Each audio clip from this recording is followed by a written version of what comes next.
अब आपके पास next question है, question number 7. A person rode his bicycle for 3 hours and traveled 36 miles. Calculate the rate of speed and unit rate of speed. अब मुझे बताएं, जो unit होता है यूनिटी का मतलब होता है एक, ठीक है, वाहद, ठीक है, यूनिटी का यही मतलब होता है। तो इसका मतलब है कि सबसे पहले आप रेट ऑफ स्पीड फाइंड करेंगे।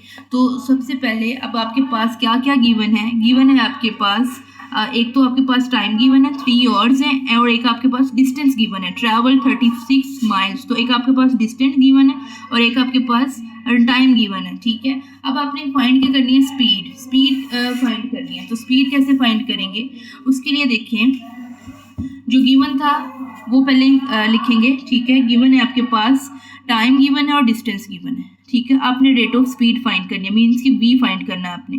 अब जो स्पीड है, जाहिर सी बात है, जितना ज़्यादा डिस्टेंस कवर किया होगा, ठीक है, जब हम डिस्टेंस कवर कर रहे हैं तो कोई ना कोई वक्त भी तो लगा होगा, कोई ना कोई टाइम भी तो हमने सर्व किया है, ठीक है। तो डिस्टेंस का टाइम पर क्या है, इनवर्सली मतलब रिलेशन है, ठीक है।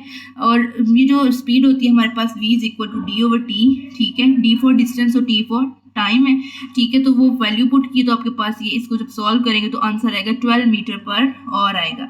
अब उसने बोला है इसमें कि यूनिट रेट ऑफ स्पीड क्या फाइंड करना है, यूनिट रेट ऑफ स्पीड। अब वो कैसे फाइंड करेंगे, यूनिट रेट ऑफ स्पीड कैसे फाइंड करेंगे। अब आपके पास टाइम क्या है, 1 है, ठीक है, और डिस्टेंस आपके पास वो ही डी वाला डिस्टेंस 12 माइल है, ठीक है। तो अब आपने यहाँ पे वही वेलोसिटी वाला फार्मूला पुट करेंगे और आप इसको सॉल्व करेंगे और आपके पास आंसर आएगा, ठीक है, ठीक है। इसी को इसी तरह से डिवाइड करेंगे, सेम फार्मूलाज हैं, ठीक है।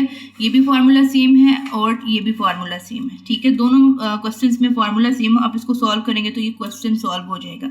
नेक्स्ट है आगे, नेक्स्ट क्वेश्चन है, income of Hamida is ₹2500. She saves 2/5 of it. Find the ratio between her income and saving. अब आपने उसकी इनकम और सेविंग के दरमियान क्या फाइंड करनी है, रेशो फाइंड करनी है। तो आपके पास सबसे पहले आप क्या करेंगे, जो गिवन है आपके पास वो लिखेंगे इनकम ऑफ हमीदा।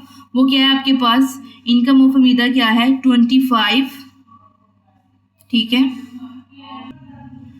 अब आपके पास जो सेविंग है वो क्या है, इनकम ऑफ हमीदा क्या है 2500 है, और सेविंग क्या है 2/5, ठीक है। सबसे पहले तो आपने सेविंग को चेंज करने के फ्रैक्शन में है, ठीक है। सेविंग जाहिर सी बात है उसकी टोटल इनकम कितनी है, ये है, ठीक है। तो सेविंग क्या है ये।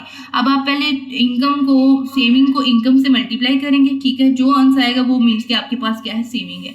आपने इसको जस्ट मल्टीप्लाई किया और आपके पास सेविंग जो आई है वो आई है 1000। अब आपने सेविंग में और इनकम में देखनी है, तो ये आपके पास इनकम रेशो सेविंग, ठीक है। तो आप जब इसको डिवाइड करेंगे तो आपके पास इसका आंसर आएगा 5:2। आई होप कि आपको समझ आई होगी, ठीक है।